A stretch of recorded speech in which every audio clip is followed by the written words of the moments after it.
বেগম খালেদা জিয়া, যিনি আমাদের ইতিহাসের মহানায়ক, যিনি আমাদের প্রজন্মকে শিখাইছেন মাথা উঁচু করে লড়াই করতে, যিনি বলছিলেন ওদের হাতে গোলামীর জিনজির, আমাদের হাতে স্বাধীনতার পতাকা, যিনি দল মতের ঊর্ধ্বে উঠা আজ জাতীয় ঐক্যের প্রতীক হইছেন, সেই বাংলাদেশের প্রথম নারী প্রধানমন্ত্রী আজকে বাংলাদেশের প্রথম নারী রাষ্ট্রপতি হবেন তিনি আর প্রফেসর ইউনূস, এই দুই মুরব্বী মিলা আমাদের নতুন বাংলাদেশের সূচনায় পৌঁছে দেবেন। খালেদা জিয়া বাংলাদেশকে শুধু দিয়েই গেছেন, আমরা ওনাকে কিছুই দিতে পারি নাই। বাংলাদেশ উনাকে রাষ্ট্রপতি বানায় নিজে সম্মানিত হতে চায়। বাংলাদেশের ইতিহাসে এমন দুই নেতার অভূতপূর্ব অভিভাবকত্ব আমরা আর কোনোদিন পাবো না। আমরা এই সুযোগ হারাইতে চাই না। আমরা বেগম খালেদা জিয়ার অধীনে নির্বাচন করতে চাই। আমাদের সংসদ সদস্যরা বেগম খালেদা জিয়ার কাছে শপথ পড়ুক, এইটা আমরা চাই।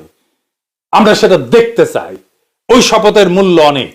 ওনারা অভিভাবকত্বে থাকলে নির্বাচন এর চাইতে ভালো আর কখনো হবে না। কোনো পুলিশ মিলিটারি লাগবে না, এমনি এমনি শান্তিপূর্ণ এবং উৎসব মুখর নির্বাচন হবে, লিখে রাখতে পারেন। এইবার প্রশ্ন, বিএনপির কি হবে? উনি তো চেয়ারপারসন বিএনপি। ন্যাচারালি বিএনপির দলীয় পদে বেগম খালেদা জিয়া থাকতে পারবেন না।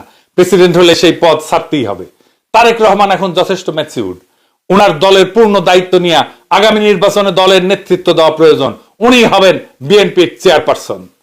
আমাদের দেশের যত শঙ্কা সব কেটে যাবে বেগম খালেদা জিয়া যদি প্রেসিডেন্ট হন। খালেদা জিয়া মাথার উপরে আছেন, এটাই আমাদের বড় আশা, বড় ভরসার জায়গা। এটাই বাংলাদেশের নিরাপত্তা। উনি আমাদের আয়ু নিয়ে বেঁচে থাকুন। যতদিন আমাদের মধ্যে আছেন তিনি মহামান্য রাষ্ট্রপতি হিসেবেই থাকবেন। আর এই কাজ করতে হবে আগামী 5ই আগস্টের আগেই। আমরা খালেদা জিয়াকে নিয়ে ফ্যাসিবাদের পতনের বর্ষপূর্তির উৎসব করতে চাই।